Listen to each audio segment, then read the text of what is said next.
గ్రామాధికారి కింద ఒక పశువుల కాపరి ఉండేవాడు. వాడికి ఒక ఆవు ఉండేది. వాడు తన ఆవును తన యజమాని ఆవులతో పాటు రోజూ మేతకి తోలుకుపోతూ ఉండేవాడు. ఒకనాడు దురదృష్టవశాత్తు గ్రామాధికారి ఆవు ఒకటి పశువుల కాపరి ఆవుతో కలపడింది.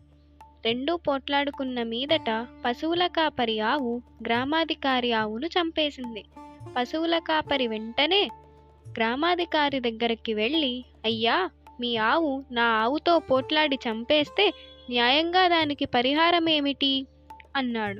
గ్రామాధికారి తొణకకుండా, దానికి పరిహారం ఉండదురా, పోట్లాడుకోవటము చంపుకోవడము పశుధర్మం, దానికి మాత్రం ఎవరు ఏమి చేయలేరు అన్నాడు.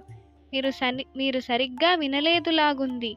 నా ఆవు మీ ఆవును చంపింది. నన్ను పరిహారం అడుగుతారేమోనని భయపడ్డాను. బతికించారు అన్నాడు ఆ పశువుల కాపరి.